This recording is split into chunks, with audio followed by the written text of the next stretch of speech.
Welcome everybody to day 3 of Catalyzing Change Week 2024. My name is Media Arizmendi. I'm the Community Building and Engagement Coordinator in Catalyst 2030. And first of all, I want to thank you all for being here. We have a few people connecting, and I wanted to welcome you to this session called Learning by Playing, the Case of Melting Planet, hosted by Cristian Gil Sanchez.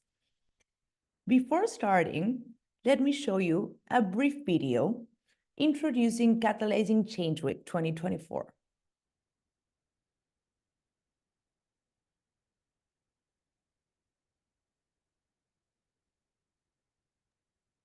I'm not hearing.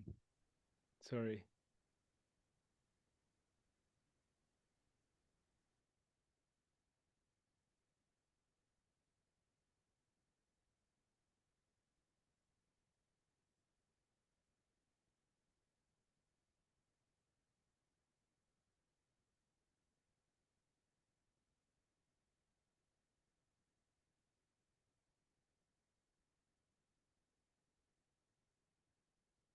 Thank you. So without further ado, Christian, the stage is yours. Thank you, Mary. Hi, the people who's going to be watching this later and some of the other people that is connected.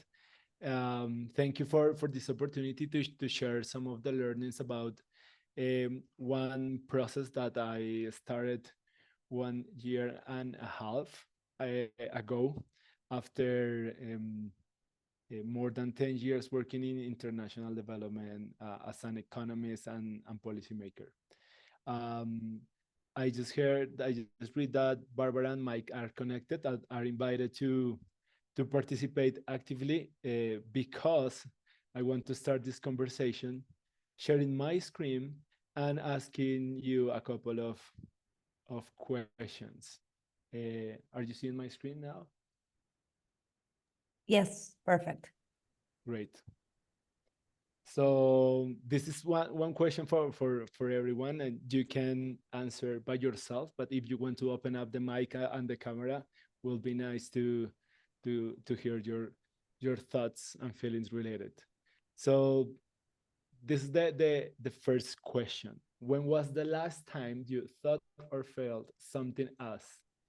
We are just not clicking today as a team. We are completely out of synchronicity, out of sync, or we are making the same mistakes over and over again. Someone of you feel related with this? Hi, Mike. I just figured it out. Okay. Hi, Mike. Hello. Hello. Thank you for turning on your camera. And I was going to say the last time I felt that I was not clicking today was when I was trying to click on my camera and my mute, and it was not working properly. Then I figured out the problem. So it was just right now. Well, wonderful. You managed to make it happen. And I have a second question also. When was the last time you heard or read something as, we need a mindset shift. We need to change the system. And we are looking to move the needle. Barbara, Mary, Mike, when was the last time you heard those lines or read those lines? Yesterday in a conversation with one of the members of our team. We were talking about moving the needle in the United States regarding the way people think in two different ways, dialectically and sort of all or nothing thinking. So yesterday we were talking about mindset shifts and changing the systems and moving the needle. So one of the members of our team is an ethnographer, and his job is to do research that helps to move the needle. Wonderful. Well, I used to be part of, that was part of my daily basis in my previous my previous jobs. But how do you know when someone actually did the mindset shift? How do we know that we are actually moving the needle, and how we really can change very complex systems? So within that context, I create this one of the smallest systems we can have. That's our games. Games are the smallest systems in which sometimes we define in a specific space and time, and we're gonna play defined by some rules. And I create a cooperative card game using the narrative of climate change. So I'm gonna recap this during the conversation, but one game have several things happening around.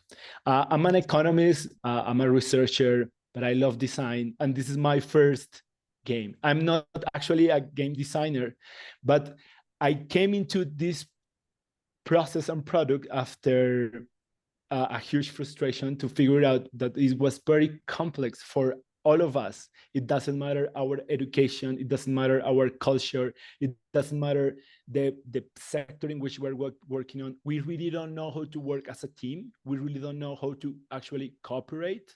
And we are always in the competitive mindset.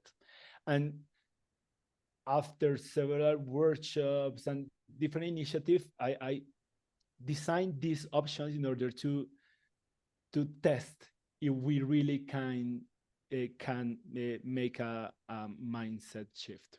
So this game has different like facets. It is a product because you can buy it, but also it is a service because you can ask for a learning experience for your organization, but it also is a community of practices that we are working to create, and we are also using it within a research project.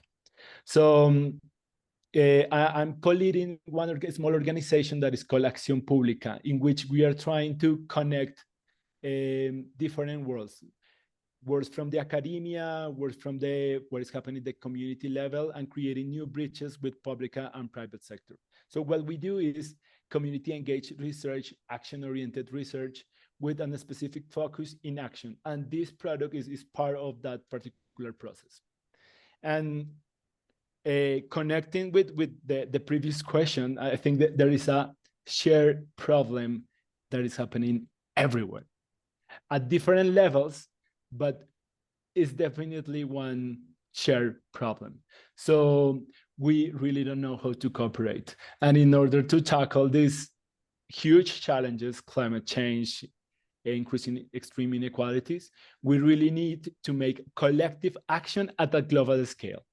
But sometimes it's very difficult to get involved and create processes with our own neighborhoods. Imagine to create a change at a global scale is going to be very, very challenging. So everyone struggles with teamwork, solidarity, and inclusion. All of us, we are, I think, even in our own organizations, trying to create a good environment to facilitate cooperation, but it's very tricky because all our education has been predefined to compete. In very few classes or courses, people is getting reward to be more cooperative. Most of the times it's the opposite.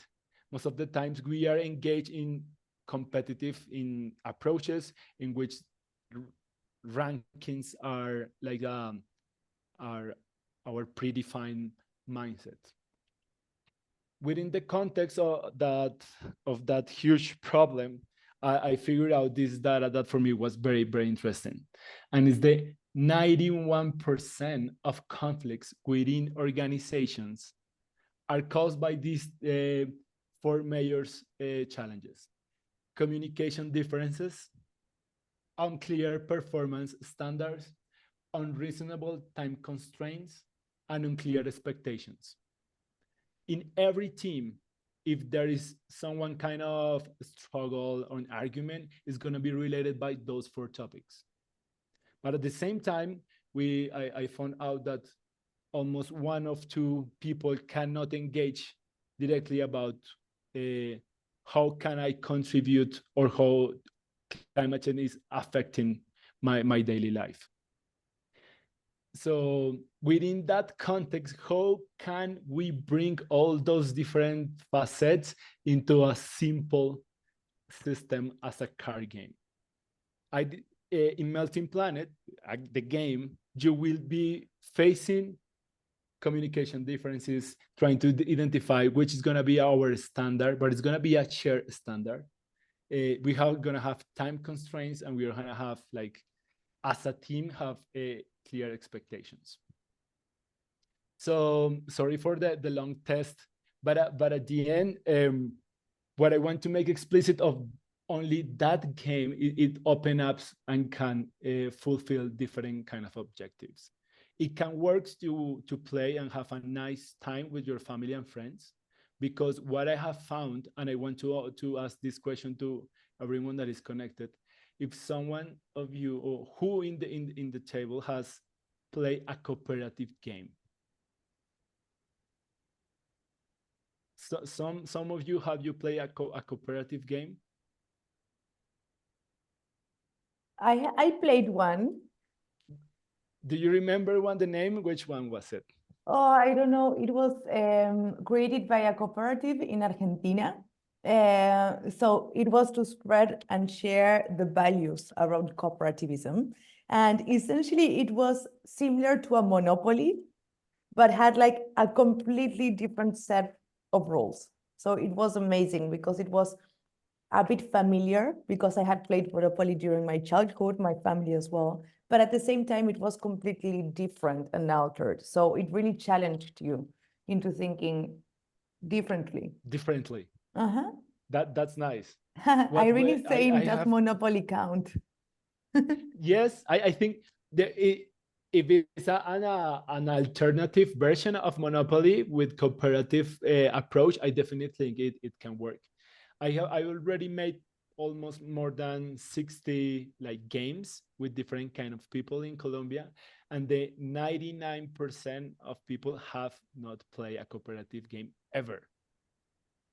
And most of the games that we are playing are competitive. There is only one winner, and that changed completely the experience. And how did we learn to play? We learned to play with our families and friends in a very safe environment, but at the same time, the competitive mindset is completely embedded in those contexts.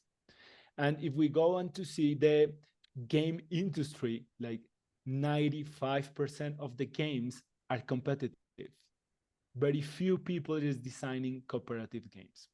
And when we go and trying to put this also a branch within the gaming, all the serious games that people are bringing into their organizations, most of them are still have the competitive mindset. So there is an opportunity to have short game experience, because Mary, how many minutes does it take to play that game, similar to Monopoly? Like 50 minutes. And I also remembered another one, Christian. It's called The Mind. So it's essentially all the players are playing against the game, and it's amazing. Got it. You know that one? Yes, I have to have that one. So this is very similar. Melting Planet is similar to The Mind, because in Melting Planet we are literally playing against the game that is climate change. And in order to make it happen, there are some resources at the table. I have one copy of the game here with me. So in order to complete the objective of the game, that is a collective game. The idea is that we have 4 colors of numbers. Each color means one different strategy to mitigate climate change. The green one is deforestation, the blue one is clean energy, but there are some twists around the tables in order to make it cooperative. There are two resources that are common. We have time, sorry, you have time, this is the card of time, and we have temperature. So if any one of the table make a mistake during the game, the temperature of the table is going to increase. And you can only commit 4 mistakes. Once you reach to the 4 mistake, the temperature is going to increase to 1.5 degrees, and the game is going to be over. The idea is to complete straight flushers by color. It's very simple. In order to play it, you just need to learn the numbers and the colors. If you know the numbers from 1 to 7 and the 4 colors, you can play it. But in each one of the rounds, the players will have a possibility, depending of the amount of points they manage to make as a team within the scale. There is a scale in the game. If you make less than 40 points, you get extinction. If you gain between 40 points and 60, you get survival. If you get more points, you are in the stage of sustainability. And if you have more than 90 points, you are in the stage of regeneration. That's a simple card game. And this is the most trickiest rule for everyone. You cannot see your own cards. This is similar to maybe to the mind. So you have to play with your cards open. But when you put that rule in a different context, start sharing information, making explicit that your mistake is not gonna be punishing you, but it's gonna be punishing the whole society, the whole system.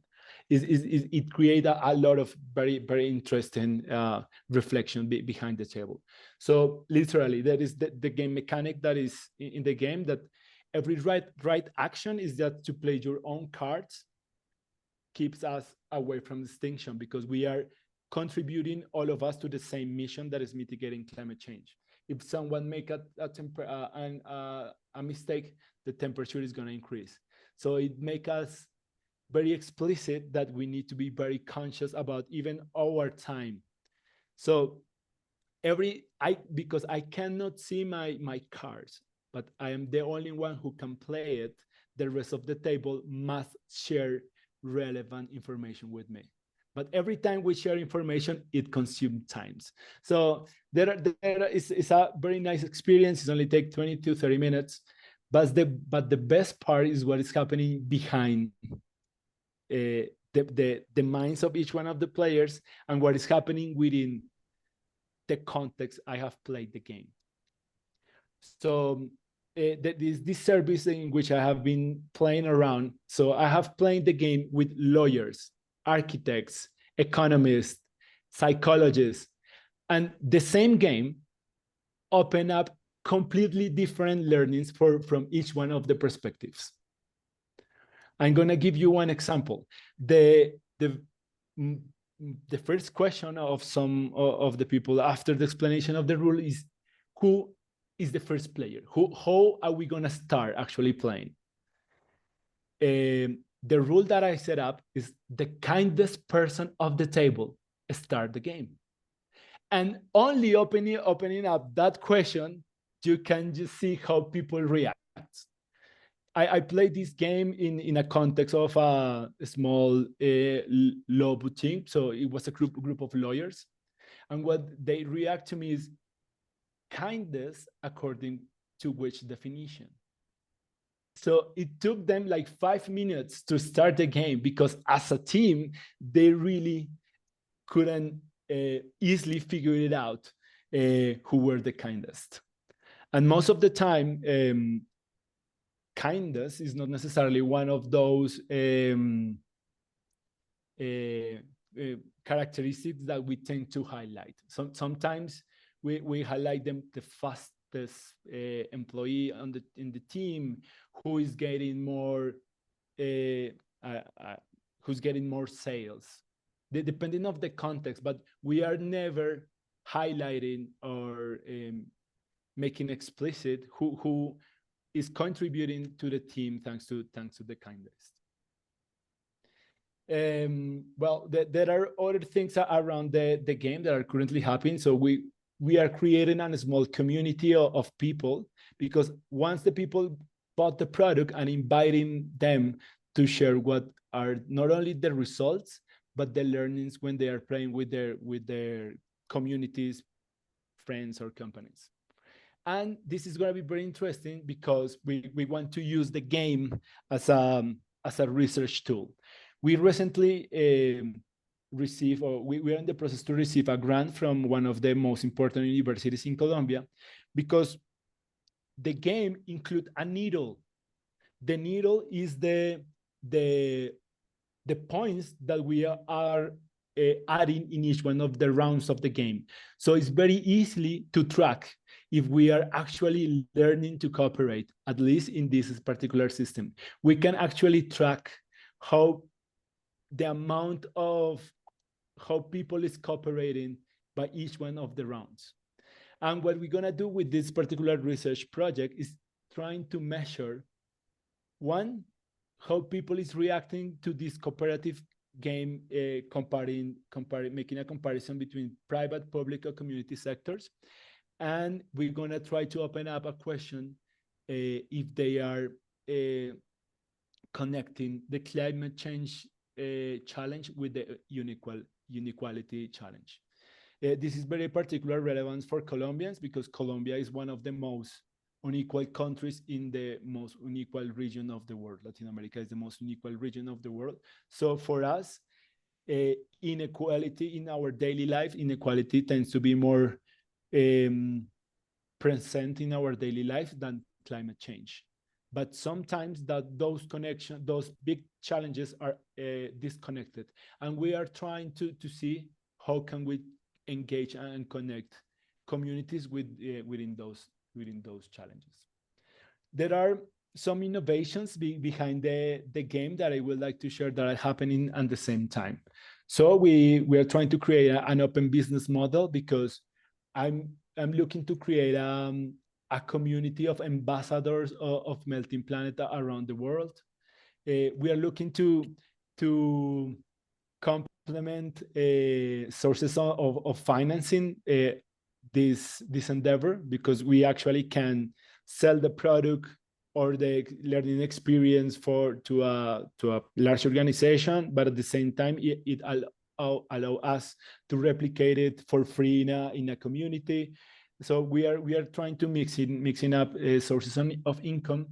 There is a service, but in Colombia there are very few like providers that are actually including the gaming as a process, but most of them are using Lego, and that's fine. But definitely there are other possibilities to include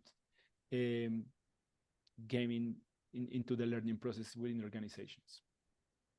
There are some reference. All of us, we know about Lego Serious Play, that maybe is the largest, but Climate Fresk is definitely one big inspiration that I'm looking to simulate what they are doing. So they create a set of a card deck, but it's not necessarily a game.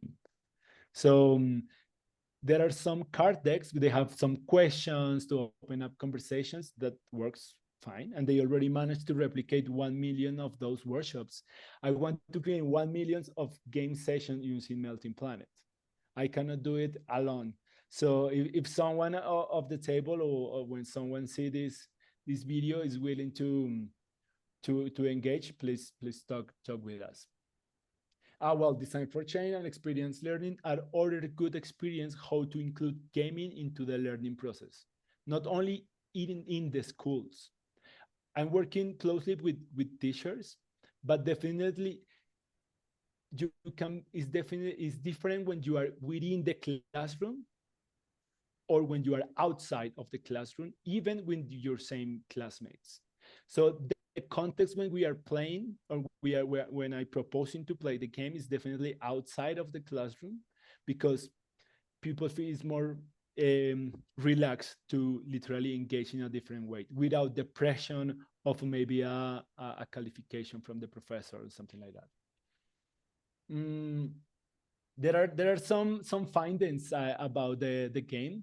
This is only this is a very basic chart that I made collecting data from 60 games. Um, the bottom of the chart translate like extinction, survival, sustainability of regeneration. So depending of the points that we get in each one of the rounds, you can identify if you manage to survive or you contribute to do sustainability, depending of how each one of the rounds people is willing to cooperate. Most of the times, people increase their learnings from between the first round and the second round. You figure out how people actually is learning. Those are some of the quantitative evidence. It can be like a basic one, but the most interesting are these learnings. The game, people react completely different depending who you are playing with. It's very different if you are playing it with your family, friends, co-worker, of strangers. So if you are playing with your family, people is gonna be more is gonna have a more judging position. So it's gonna be harsh when someone made a mistakes. If you are playing with strangers, what I have found, at least in the 60 games that I have played, is people is willing to be more sometimes kind or willing to accept the mistake of someone else. So when you have more confidence with someone, you are judging their mistakes very hard. And there is something that I want to highlight is, maybe this is obvious for the people that is working as a professor, teacher, but me as a researcher, it just make explicit how young people literally learn faster, and trying to make that mindset from a competitive game to a cooperative one is more difficult for people that have been I don't know, working for 20 or for 2 decades or more. That's a very particular finding. And in terms of depending of the educations, the conversations that are happening around the table are very different. So for instance, when if you are playing a conversation with psychologists, was very interesting how they were reacting to the power dynamics that were happening around the table, even though all the players have the same power by design, but people start trying to position themselves in a more powerful role, even though the game is not designed in that way. So that was very, very interesting. In terms of playing the game with lawyers, it's very interesting how they are willing to challenge or bend any one of the rules, because it is a new game. If you're playing chess, everyone knows how to play chess, but when it's a new game, people start reacting and challenging each one of the table. Why the kindest person should start the game? Why are we counting? Why are we using only 4 colors and not 5? Why each one of the small decisions behind the game design are being challenges. I work with in a sellers or a commercial team, and that was the first question. Okay, I want to distribute it. How much does it cost? Just go to the price. Other questions related with in a team of managers, of administrators. This was a particular set of students that are studying business, where it's very difficult, it's unlikely that you're gonna have the perfect result on your first round. It's very unlikely. And we play like 4 rounds with 6 different tables simultaneously, but was one particular table that was getting the perfect result every time. And when I open up the question, and when after everyone was learning the game, for the rest of the room was very clear that they were actually cheating. And trying to open up that question was very interesting, because it is just a game. Definitely, it is just a game. But even though, what are your incentive to even cheat in a game? You are not actually winning money. You are not getting a particular reward. But opening that connection was very, very interesting. There is only one person that mentioned that, why should I bother to play a game in which I have no chance to win? Why should I bother to play a game? Or why should I play a game in which I do not have at least the chance to win alone? That's the game of the life. We all of us know how each one of our lives is gonna end. And so at least give you a chance of exploring what an actual and a different approach can work. And at the end, in terms of partnerships, I have found out that small organizations are literally willing to engage in a new kind of approach to distribute the game, because what I'm willing to do is make up some agreements in which the distributors of the game, of the workshops, everyone can learn from each one of the stages of the game. So if you are a facilitator and you want to include the game into your portfolio, you just include it as we just can create a partnership. That works very good with the small organizations, but with large organizations, they want to engage only if they became the owner of the games. And that's a very, very interesting conversations to have with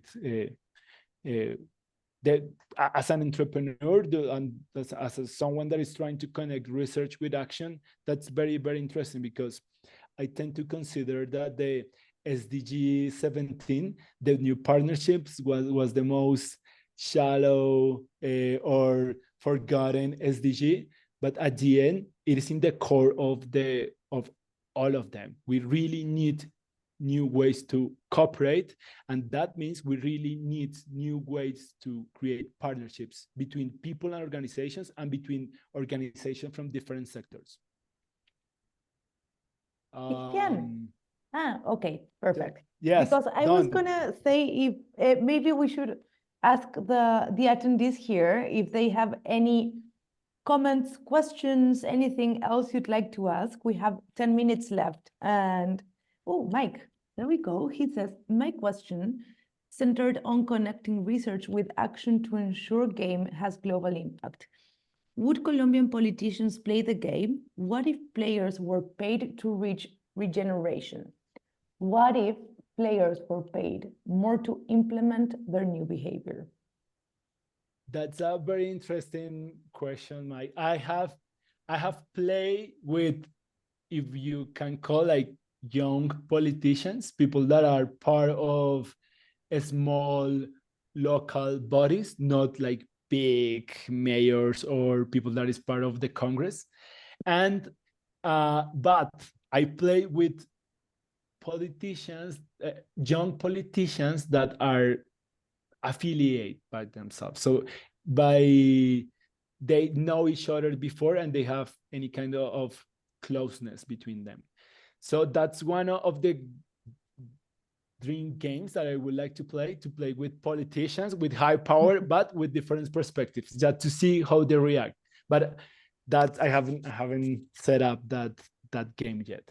And about how can we include, like, to pay and include an actual, like, incentive that could be a prize after the game. How I play the game with organizations is that at the end of the session, everyone wants a copy of it. So it is, since the planning of the process, I guarantee, thanks to the funding, that each one of the person is gonna get one copy and bring it to their home, with the commitment that they're gonna play it. So there is not an actual prize if you get regeneration, because I'm trying to make explicit that at the end, everyone needs to play.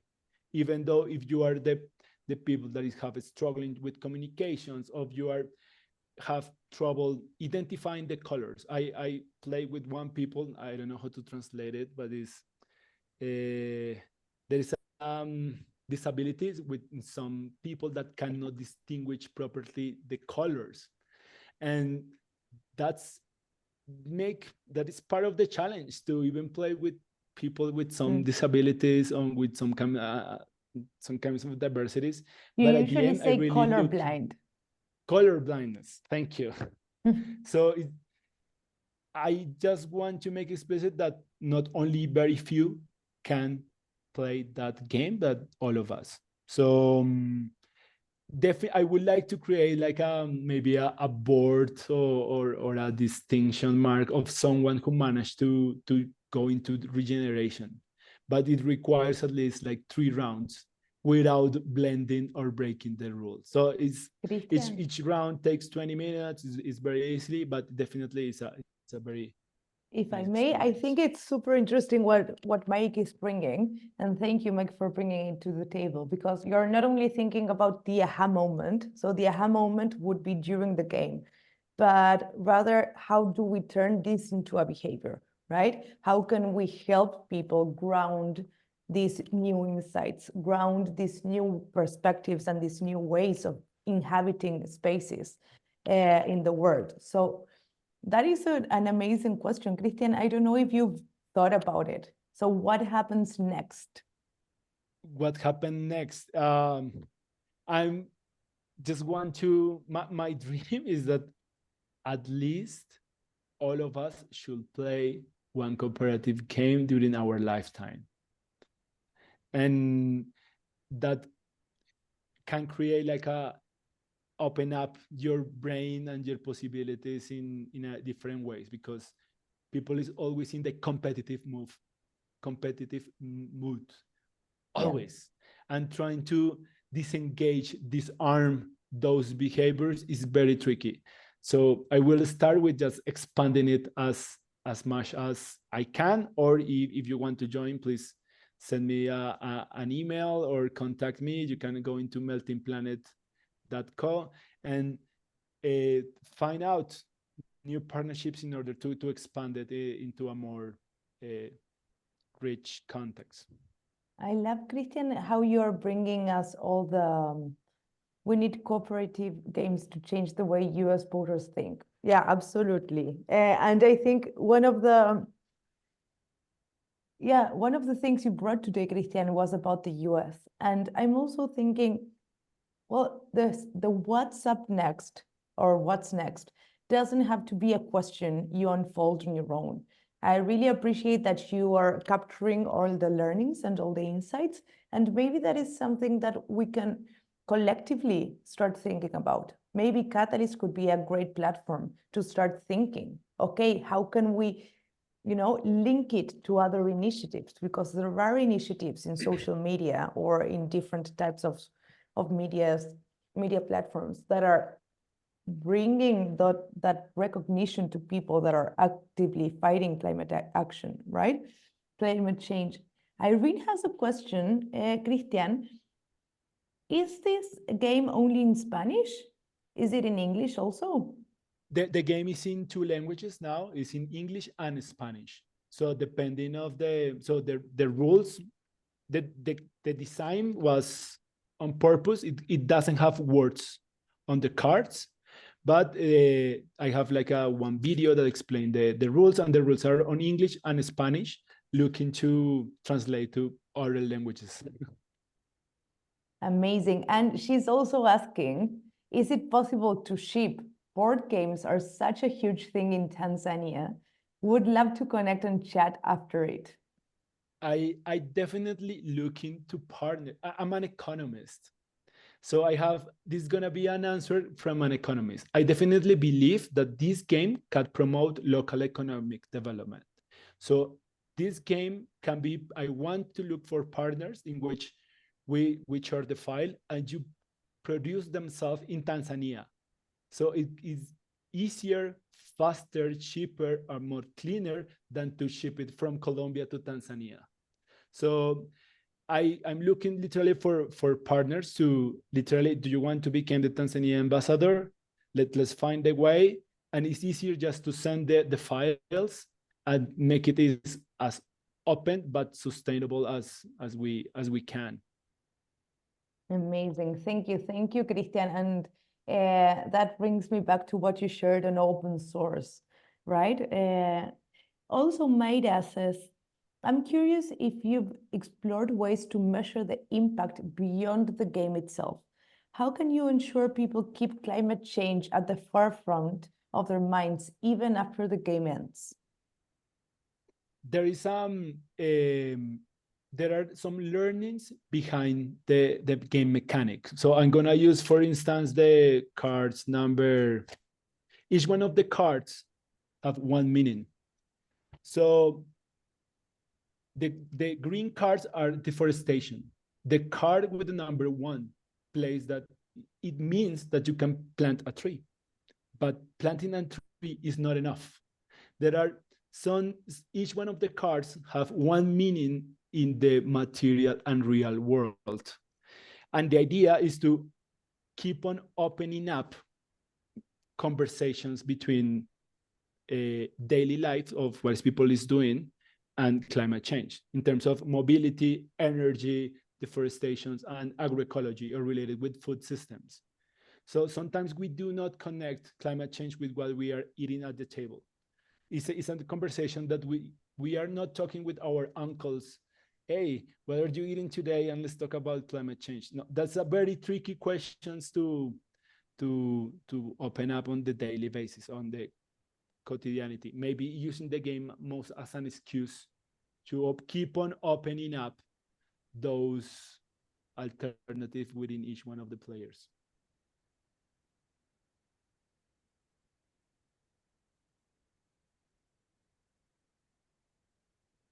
Thank you, Maida, for your question. So I think we are on time. I wanted to see if there are any questions or comments or insights that you'd want to bring. Lea. Yes. I will always love the paper option better, but are you thinking of making it digital to get more people, maybe, and more languages? That's a very common question. And I haven't done it digitally because that requires a lot of work and some kind of funding. But I'm not sure if this should be a priority, because what we have nowadays is that you have a lot of people working in isolation, a lot of people struggling with loneliness, and we definitely need more physical engagements, mostly after COVID. And it's very tricky for a lot of, not only in for-profit organizations, but in non-profit organizations, to create team building. And it's completely different when you engage with someone on physical level. So there is one advantage of the digital version, is trying to make like international real-time games in which someone from Japan can play with someone in Argentina. That definitely will be a nice contribution, but I haven't had the chance to make it. And if someone wants to jump into, willing to talk. Amazing. And Thank you, there's Lena. one final question that Barbara brought. She says, hey, I'd like to know a bit more about the research. Did you publish any research finding or journals or something like that? Not yet, but with the research grant I recently received from, I was awarded, but I haven't received it. So I'm in that particular moment. The idea is I have to produce one research document that will be able to be published. I'm definitely looking to make it, like, obviously available. There are a lot of research paper relating how card games can facilitate math literacy, language learning, But the idea of that particular paper that is on construction, maybe it's going to be available in maybe 9 months, because it is going to start very soon. It have not started yet. Is making a comparison between who is willing to cooperate more and under which conditions.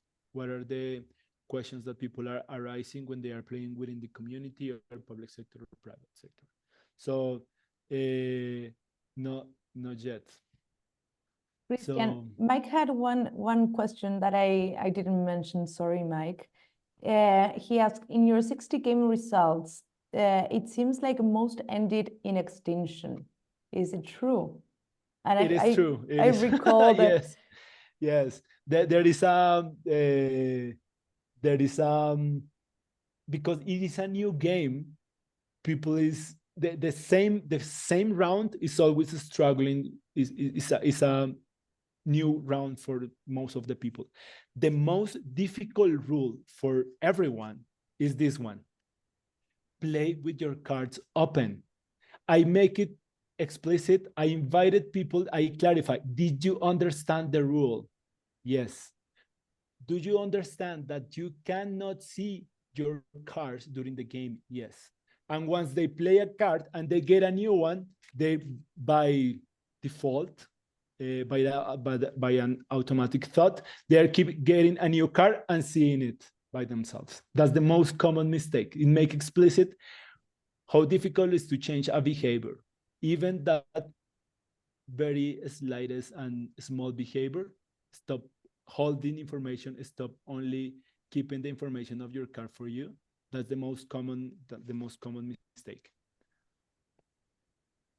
Super. So Barbara has one more. She says, how did you know that their behavior had changed after playing the game? I can only track directly what is happening within the game setup. I cannot track what is happening outside the game context.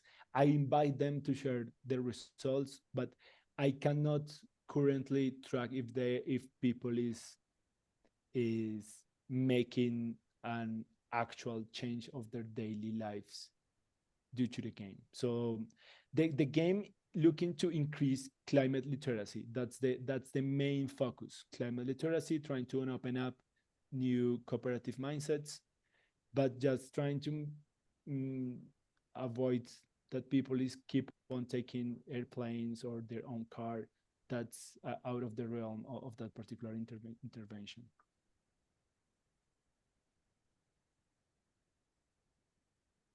Okay, so I'd like to thank Christian in the first place for hosting Sorry, Go, Christian. There is a new comment from Mike, and I want to share one of the learnings from one biologist, and it's very tricky. I definitely believe that cooperation make us facilitate evolution, but the trickiest part is that humans are better at cooperation when we are competing with a different kind of group. So we are willing to cooperate better if we are competing against a different team, against a different political view, against us. But as a species, we haven't found a competitive species to compete with. Maybe artificial intelligence that make us cooperate eventually. I'm not sure. I'm just speculating, but definitely we cooperate better when we are competing. So it's interesting learning from biology. Sorry, I will stop. Sorry, Mary, you have the word. No, don't tell me sorry. I mean, this is super interesting. What I was reflecting a little bit on is that what you brought today about the game, about the process, it generated so many questions that I'm eager to see how all these questions unfold after.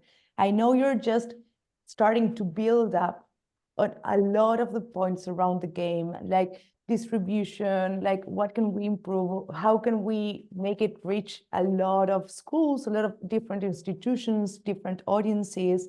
different cultures, and I'm excited to see what's coming up next. So I wanted to thank you today for really sharing with us in a generous way what you're doing, for your honesty in saying, this is what I have so far, these are all the things that I'm going to have to discover with time.